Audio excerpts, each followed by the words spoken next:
إن الحمد لله نحمده ونستعينه ونستغفره ونعوذ بالله من شرور أنفسنا وسيئات أعمالنا من يهد الله فلا مضل له ومن يضلله فلا هادي له وأشهد أن لا إله إلا الله وحده لا شريك له له الملك وله الحمد وهو على كل شيء قدير وأشهد أن محمدا عبده ورسوله وحبيبه وخليله صلوات ربي وسلامه وبركاته عليه وعلى آله وأصحابه ومن تبعهم بإحسان إلى يوم الدين أما بعد فيا عباد الله أوصيكم ونفسي بتقوى الله فقد فاز المتقون قال الله تبارك وتعالى في القرآن العظيم يا أيها الذين آمنوا اتقوا الله حق تقاته ولا تموتن إلا وأنتم مسلمون. Wahai orang-orang yang beriman, ini seruan Allah hanya untuk yang beriman. Yang tidak beriman ditutup kupingnya. Apa kata Allah? Ittaqullah.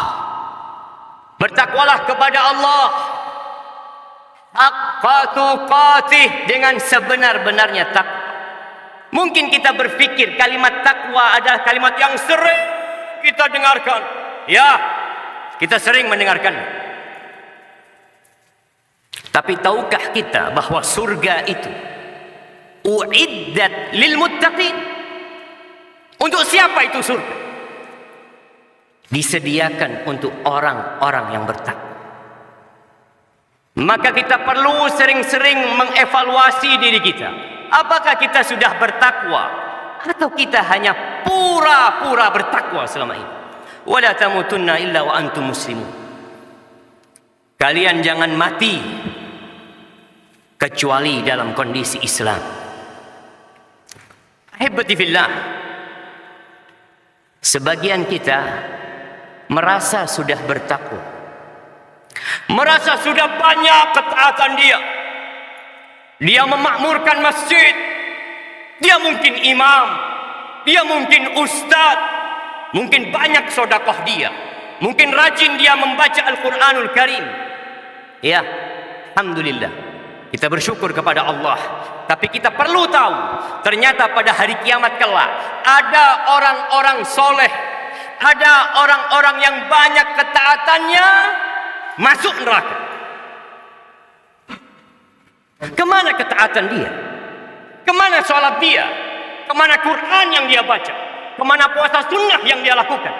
Habis ibadahnya. Gara-gara apa? Ternyata ada perampok amalan dia. Ada pencuri ibadah dia, yang dia nggak sadar tatkala hidup di dunia. Oleh karena itu, Nabi kita Muhammad sallallahu alaihi wasallam memperingatkan kita bagaimana kita menjaga amalan kita. Jangan hanya sibuk beramal, tapi kita tidak menjaga amalan tersebut. Di dalam hadis yang diriwayatkan Imam Muslim dari Abu Hurairah radhiyallahu taala anhu qala Rasulullah sallallahu alaihi wasallam, atadruna manil muflis? Kalian tahu tidak siapa yang disebut orang yang pailit, orang yang bangkrut? Kata para sahabat, al-muflisu fina man la dirhama lahu wala mata'. Kalau orang yang bangkrut di tengah-tengah kita tahu siapa? Orang yang nggak punya aset, nggak punya cash, la fulus wala aset, habis semuanya. Itu orang yang bangkrut. Nah, itu di dunia. Walakinnal muflisa min ummati man ya'ti yaumal qiyamah bi salatin wa siyamin wa zakat. Adapun orang yang bangkrut dari kalangan umatku adalah orang yang kelak datang pada hari kiamat. Dia datang membawa pahala salat. Berarti dia salatnya ikhlas lillahi ta'ala. Ada pahalanya. Bukan riya salatnya dia, ikhlas. Sesuai dengan tuntunan Rasul SAW. Dia bawa pahala puasa. Berarti puasanya ikhlas lillahi ta'ala. Dia datang dengan pahala zakat. Menunjukkan ibadah dia berpahala. Namun orang ini bangkrut gara-gara ya'ti wa qad syatama hadha wa qadhafa hadha wa akhadha mala hadha wa daraba hadha wa safaqa dama hadha fayu'ta hadha min hasanatihi wa hadha min hasanatihi fa in faniyat hasanatuhu qabla an yuqda alayhi ukhidha min sayiatihim thumma turiha alaihi thumma turiha finnar. Dia datang bawa pahala yang banyak, soleh ini, orang baik. Mungkin di mata kita orang ini masya Allah alim, ahli ibadah, tapi ternyata lisannya tidak dijaga, suka memaki orang, menggunjingi orang, menjelek-jelekan orang, dan juga menuduh orang dengan berzina, menfitnah orang. Wa akhadha mala hada, dia ngambil uangnya fulan, baik itu dengan mencuri atau dengan berhutang yang tidak membayar. Oh, dia juga pernah mungkin mengucurkan darahnya orang, memukul orang. Semuanya orang-orang yang pernah dia zalimi akan datang kepada Allah pada hari kiamat. Dia menuntut kepada fulan, ini fulan ya Allah. Dia punya banyak pahala. Maka Allah ambil pahala salatnya diberikan kepada fulan, diberikan kepada fulan. Habis pahala salatnya, pahala puasanya diberikan kepada fulan. Ternyata banyak orang-orang yang dia sakiti selama ini. Habis pahala puasanya, pahala sedekahnya. Sampai kalau pahala dia semuanya habis, dan ternyata masih ada orang-orang yang pernah dia zalimi di dunia, maka dosa orang-orang itu dilemparkan kepada orang yang alim ini, orang yang soleh ini. Habis pahalanya, dosanya bertambah. Kemana tempat dia? Wa amma man thaqulat mawazinuhu fahuwa fi 'ishatir radiyah wa amma man khaffat mawazinuhu fa ummuhu hawiyah wa ma adraka ma hiya narun hamiyah. Selesai neraka tempat dia. Maka ahibati fillah, kita perlu duduk merenungkan orang-orang yang pernah kita zalimi. Dan ternyata yang paling banyak memasukkan ke neraka lisan. Mungkin kita mengatakan alhamdulillah, ana enggak pernah ngambil uangnya orang, ana tidak pernah memukul orang, ana tidak pernah menipu orang. Lisan, tulisanmu. Pernah engkau ngomongin orang? Pernah engkau menjelek-jelekan orang? Mungkin orang itu tidak tahu, mungkin dia tidak sadar. Lakin Allah tabaraka wa ta'ala allamul ghuyub. Allah tahu dengan semuanya. Maka kita persiapkan, akan ada persidangan yang orang-orang itu akan menuntut kita. Tatkala orang-orang bergerak di padang mahsyar, mereka hendak menuju ke surga. Apa kata Allah? Waqifuhum, berhentikan mereka, berhentikan mereka. Innahum mas'ulun, mereka harus bertanggung jawab dulu. Ahibati fillah, kalau kita tidak pandai menjaga lisan kita, maka sayang kita sholat Jumat hari ini.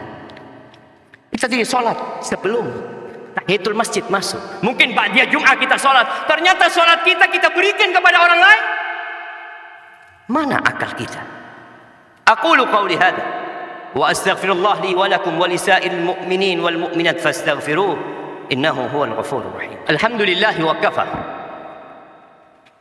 Wassalatu wassalam ala an-nabiyil mustafa wa ala alihi wa ashabihi wa man iqtafa, amma ba'd. Ahibati billah, ada satu perkara bab muamalat kita sama manusia yang kita lihat di negeri kita menjadi sebuah tradisi dan budaya yang dianggap biasa. Apa? Hutang. Berapa banyak orang yang membayar hutang tapi tidak membayar? Berapa banyak orang yang juga berhutang secara online karena dia berpikir dia dapat uang, dia dapat menggunakannya, walaupun di situ ada lintah darat, ada riba, dia tetap melakukannya. Ahibati fillah, nasihat ana buat diri ana dan antum semua yang hadir di tempat ini, jangan mati meninggalkan utang. Rasulullah sallallahu alaihi wasallam pernah duduk bersama para sahabat, lalu beliau meletakkan tangan di keningnya mengatakan, "Madza anzalallahu minat tasydid? Madza anzalallahu minat tasydid?" Apa nih hukuman yang berat yang Allah turunkan? Apa? Para sahabat nggak ada yang berani bertanya. Keesokan harinya ada yang bertanya kepada Nabi alaihi salatu wassalam, "Ya Rasulullah, apa hukuman berat yang Allah turunkan?" Kata beliau alaihi salatu wassalam, "Lau anna ar-rajula qatala fi sabilillah, thumma qutil, thumma uhyiya, thumma qatala fi sabilillah, thumma qutila, thumma uhyiya, thumma qatala fi sabilillah, thumma qutila." Kalau ada orang yang berjihad di jalan Allah, berperang, mati syahid. Bayangin, kita tahu pahala orang yang mati syahid, diampuni dengan awal tetesan darah dia.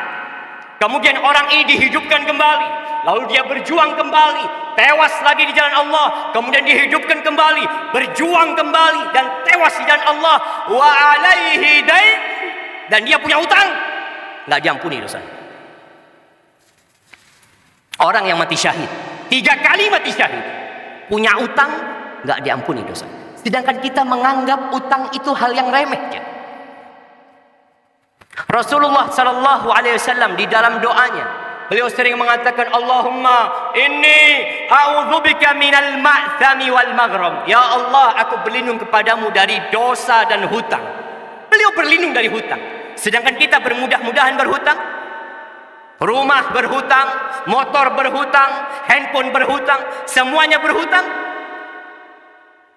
Ahibati fillah, man akhadha amwalan nas yuridu ada'aha, barang siapa yang mengambil uangnya orang, berhutang sama orang dengan niat dia mau membayarnya, adallahu anhu, Allah akan melunasi utang dia. Tapi ada orang yang mengambil uangnya orang, berhutang sama orang, dalam hatinya nggak kepingin dia bayar. Apa yang akan terjadi dengan orang ini? Atlafahullah, Allah akan hancurkan orang ini bersama harta. Maka apabila memang harus berhutang, berhutanglah untuk kebutuhan primer kita, kebutuhan pokok kita, dan niatkan untuk membayar dengan harapan Allah yang melunasi hutang-hutang kita. Yang terakhir, ahibati fillah, kita masih banyak melihat jamaah hadir setelah khutbah kedua, hadir setelah khatib naik mimbar. Kenapa jemaah? Apakah begitu sibuknya diri kita sampai panggilan Allah Azza wa Jalla, hayya 'alas salat, hayya 'alas salat, tidak kita gubris? Kita lebih mementingkan pekerjaan kita sejumat sekali. Kenapa kita? Itulah manusia. Kata Allah, bal tu'thiruna al-hayatad dunya. Kalian lebih mementingkan kehidupan dunia. Mau dibawa mana ke dunia kita? Wal akhiratu khairu wa ab. Ahibati fillah, ada satu surat dalam Al-Quran yang mungkin luput dari bacaan kita. Surat itu namanya surat Al-Jumu'ah, surat tentang Jumat. Baca surat itu. supaya kita tahu dengan aturan kita sebagai hamba Allah ketika hadir Jumatan. Ahibati fillah, hari ini harinya bersolawat kepada Nabi alaihi salatu wassalam. Perbanyak salawat kepada Nabi. Innallaha wa malaikatahu yusalluna 'alan nabi ya ayyuhalladzina amanu sallu 'alaihi wa sallimu taslima. Allahumma salli wa sallim وزد وبارك وأنعم على سيدنا ومولانا محمد وعلى آله وأصحابه أجمعين. اللهم اغفر للمؤمنين والمؤمنات والمسلمين والمسلمات الأحياء منهم والأموات إنك سميع قريب مجيب الدعوات. اللهم منزل الكتاب مجري السحاب هازم الأحزاب اهزم أعداء الدين يا رب العالمين. اللهم انصر إخواننا المستضعفين في كل مكان.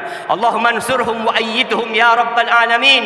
اللهم أصلح ولي أمرنا وولاة أمور المسلمين. اللهم أصلح ولي أمرنا وولاة أمور المسلمين. ربنا ظلمنا أنفسنا وإن لم تغفر لنا وترحمنا لنكونن من الخاسرين. اللهم توفنا مسلمين وألحقنا بالصالحين. ربنا آتنا في الدنيا حسنة وفي الآخرة حسنة وقنا عذاب النار. وسبحان ربك رب العزة عما يصفون وسلام على المرسلين والحمد لله.